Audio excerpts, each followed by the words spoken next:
What's up, you guys? Thank you for clicking on this video. So as you can tell by the title, talking about all of the hate that Studio Series 86 Devastator has been getting online the past few days since his reveal on the 27th. And there's a couple points that I do agree with. If you guys remember in my original video a few days ago talking about the reveal of this Devastator, there are a couple problems that seems like the design is going to have. A bit of awkward proportions, but I guess that kind of varies on what screenshot you take from the cartoon because it was hand-drawn back then and, you know, some stuff just looks wonky. So it's whatever screenshot you take from. But if you're going by the just regular concept art or regular drawing design, it is a little off. The chest is a little low, the midsection's a little long. He's got the same 5mm port hand problems that Armada Optimus did, where it's just hanging there when you articulate the fingers out. So there is a couple issues, but honestly, it's minor. Like, people are really just like nitpicking stuff at this point, and people are going as far to say is that the Combiner Wars one is still better. I mean, sure, if you want a bigger Devastator figure to go up against your Siege Omega Supreme, but other than that, the figure is really super outdated and wasn't even that great to begin with. If I remember correctly, there was a bunch of breakage issues with some tabs in combine mode.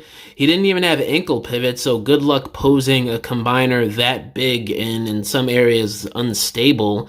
So I just don't know what people are getting at here with trying to say that the Combiner Wars one is better and actually comparing the original Combiner Wars to this new 86 figure. And honestly, guys, I think we're getting a little ahead of ourselves here because this is just a gray model. We haven't even seen the rest of the Constructicons. We've only seen two members, which I'll get here too in a little bit on stuff with them. I just think we're kind of just like nitpicking a little too much here. I mean, sure, again, there's some genuine minor design issues it seems like he's going to have in terms of the look of the figure. In reality, it looks like it's going to articulate and just overall feel better than that Combiner Wars Devastator. And if you hate this new 86 Devastator so much, there's so many other knockoff or third-party figures that you could get on the aftermarket nowadays. Updated versions of the Combiner Wars mold, new molds or whatever. And the scaling with Omega Supreme, yes, he is going to be too small, but again, he has to scale with the other combiners, which if you go by the Sunbow scale charts, he's supposed to be around the same size or a little bit bigger than your typical combiner like Menasor or the Combaticons. So in reality, I honestly wouldn't be surprised, guys, if we get a new Omega Supreme later on down the line, maybe like 5-7 years from now, because they already did reissue the Siege one next year, so I don't see them redoing an Omega Supreme this soon. Like I said, maybe like 5-7 years later as a Titan class. And I definitely do think they want to do an animated Omega Supreme at some point soon in the next couple of years, because they have talked about it recently in some of their interviews about them wanting to get to that iteration of Omega Supreme in the coming years really soon. So if you do want an in-scale Omega Supreme from Hasbro, you're going to have to wait a while, it seems like. But in the meantime, again, there's plenty of third-party Omega Supreme figures that might be able to scale around the same size or maybe just a little bit bigger than this Devastator, which honestly would work in my opinion. Looking at the individual robot modes here for Bone Crusher and Scrapper, their updates over their Combiner Wars versions, better ones in my opinion, because Scrapper didn't even have elbows.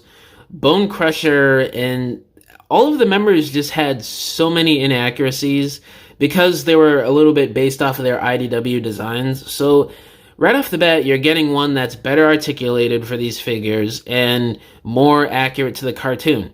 Now Bone Crusher is a little awkward looking with his arms and those ball joints, and he's a little bit too stumpy. But other than that, he's still going to be articulated better than the freaking Combine Wars figure. So I don't know what people are on about. With Scrapper, it's the same exact thing, even worse with him because the Combiner Wars figure didn't even have elbows. But him being a Voyager and just being tall deluxe basically, and there's still the hollow forearms and stuff like that. It does seem a little bit cheap to me. But he does come with a Devastator cannon that can split into 2 guns, so it's not too bad.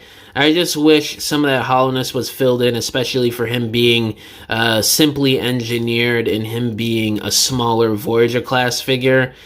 But all those problems with the individual robots and Devastator, they really don't equate to him being less than the Combiner Wars version, in my opinion. Because the Combiner Wars version had a smaller head, the proportions were a little bit more off, he was too tall, and again, the breakage problems, he didn't even have any ankle pivot, so I don't even know. Just based off of the ankle pivot fact alone, I don't know how people can prefer the Combiner Wars one over this new one coming out.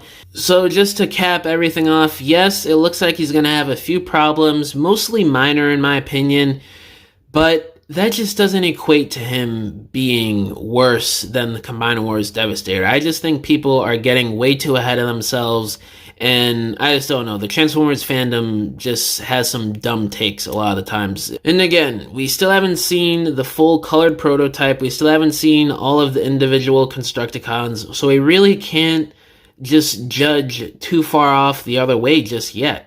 But yeah, guys, let me know down in the comments below, how do y'all feel about what's going around in the conversation with this 86 Devastator.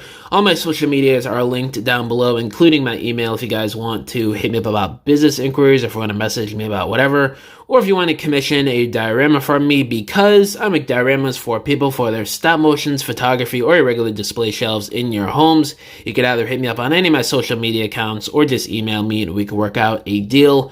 But yeah, guys, thank you for watching this video. Catch y'all in the next one. Bye!